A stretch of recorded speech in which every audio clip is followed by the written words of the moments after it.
Sincerely welcome back to Sincerely Melancholic Reviews, name in still a work in progress.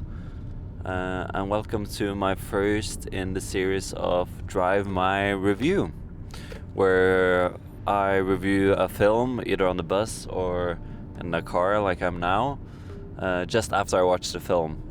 So these kind of reviews are going to be much more like first impressions, simple takes, not that much in-depth analysis, but more of rough impression of what the film is and what it can be. Yeah, so I just came out of the theater and I watched Curry Baker's Obsession. I've heard a lot of rave about this since it was released for a week ago or two in the US, and it's now just released this weekend for Norwegian cinemas.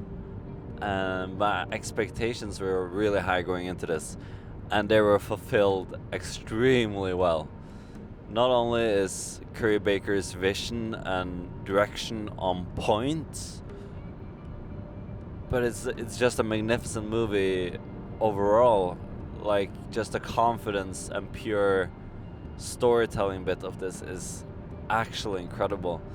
And you're like, even usually when you watch a horror film, either if it's in the cinema or it's at the home, you often get quite lent back in like the expositional sequences, which are there mostly just to make you feel for the characters and that kind of stuff.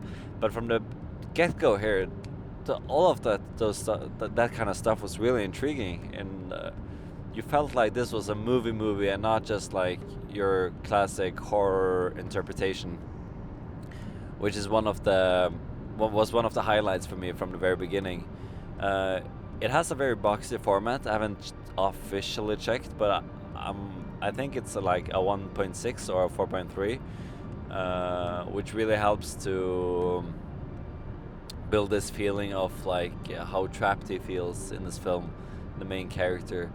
And I think this is something many people can relate to. It's like, of course, a big exaggeration in like the obsessiveness of this film, where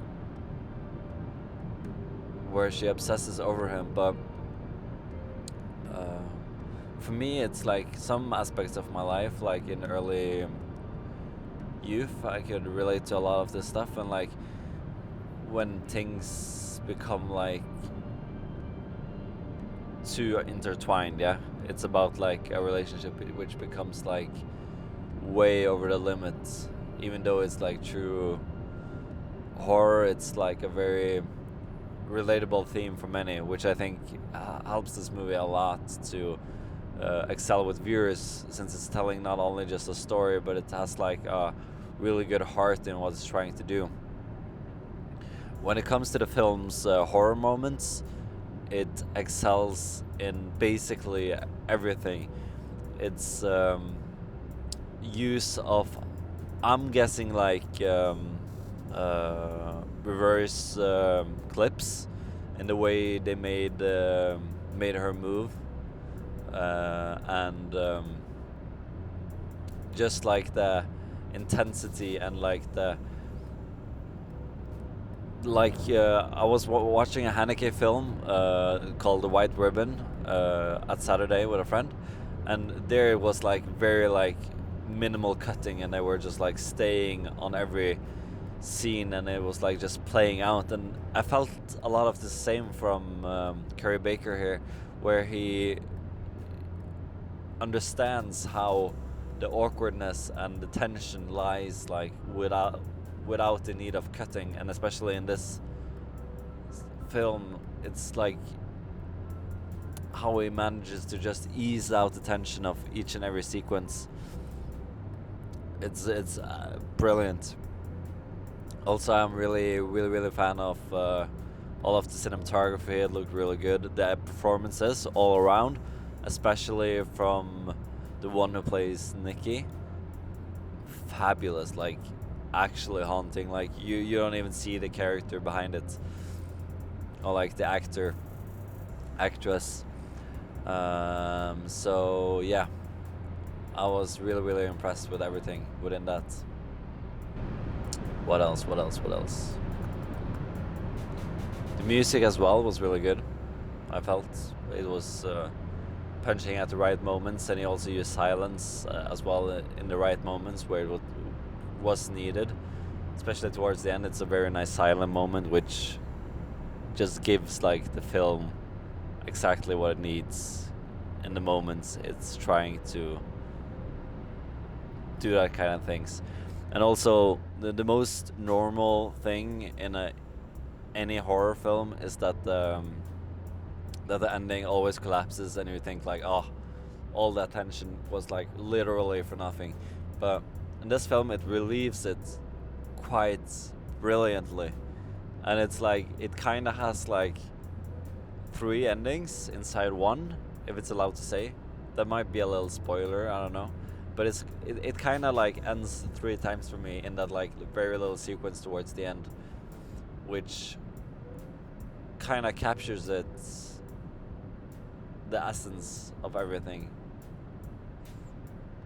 As well as I really, really, really like the end shot of it. It goes from a person shot to a ground shot to a like upside down shot of the television, and then the credits start, and it was just like with the cue of the music and everything, like the classic like happy song in the end of a horror film where everything is like gone to pieces, but it's like still a good tone. Thought it was quite really nice. So yeah, the lead performance as well was really really solid, I must say. And yeah, it's a great film, and I'm so happy it's getting so much rave, and it was a really good collection of people in the theater as well. It's like always when you go to horror movies and there's a lot of young people, it's like, especially it's tough to say it's like this generation or my generation or whatever in those kind of terms, but you're not always as lucky with the audience as I was today, and the audience were very mature this time, and it was felt like a coherent cinema experience where everyone was reacting and feeling to the images on screen, and it was something beautiful in that. Also, like for me, going alone to the cinema and feeling like part of a crowd, and like that kind of feeling just like merged itself in within me, that was something really really nice. And it's been a while since I've experienced something like that. So overall, yeah, this is Curry Baker. He's done it. He's gonna make a lot of good films in the future, I'm sure of. It's a very brave debut, and it's a beautiful and strongly led film. It's scary, it's funny, it's light, it's dark, it's tension filled. It's everything you want to have like from a horror film experience at the cinema. And it also has some themes and some things you want to take further. So for me, this is definitely a 4 out of 5. I might bump it to a 4.5 out of 5.